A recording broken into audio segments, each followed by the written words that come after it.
Fakti që Partia Demokratike e Kosovës ka qenë pjesë e gjitha takimeve deri tani me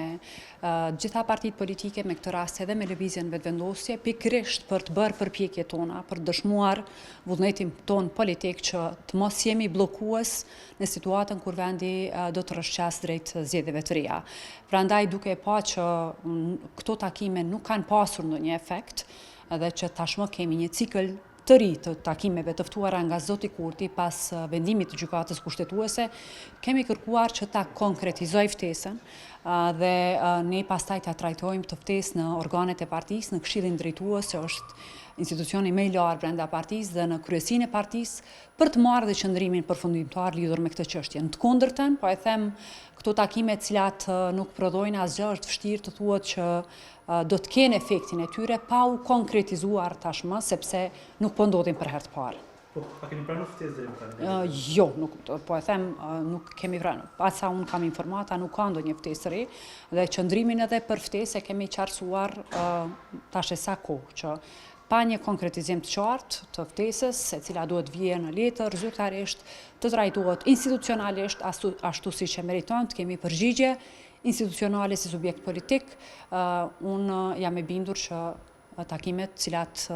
kanë ndodhur tash e sa kohë nuk është që kanë prodhuar diçka. Në të kundërtën, Kosova sot po të kishte vullnet politik të zotit Kurti, Kosova do ta kishte presidentin ose presidenten e saj. Ne kemi thënë tash e sa kohë që nuk mund të propozohen emra pa një marrëveshje politike, dhe fakti që s'kemi arritur që të kemi marrëveshje politike që propozimit i takoj Partisë Demokratike të Kosovës,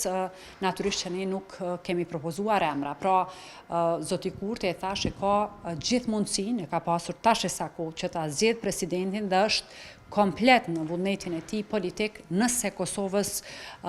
do të jap një president ose presidente, ose vendi do të rrshqas në zgjedhje të reja. Në të kundërtën, një pushtet kaq i madh mos arri tash e sa kohë që ta ketë prioritet qeverisjen, projektet, zhvillimin e Kosovës në kohën kur gjithçka në jetën e qytetarëve të Kosovës është rënduar, çmimet janë tepër të larta, çmimi i naftës është diçka që ka rënduar edhe më shumë qytetarin shtok këtu, edhe çmimin e energjisë elektrike, gjendjen e rënë që sot e ka sektori privat, natyrisht pagat e ulta, gjithaj këto janë sfidat cilat ka nevojë për adresim, dhe Kosovës i duhen sa më parë që t'i ketë institucionet e saj. Nëse Albin Kurti ka vullnet politik që të ketë president, Kosova do të ketë institucionet e saj. Në të kundërtën, kjo qasje e tij e papërfillshme ndaj partive tjera nuk do ta çojë Kosovën askund.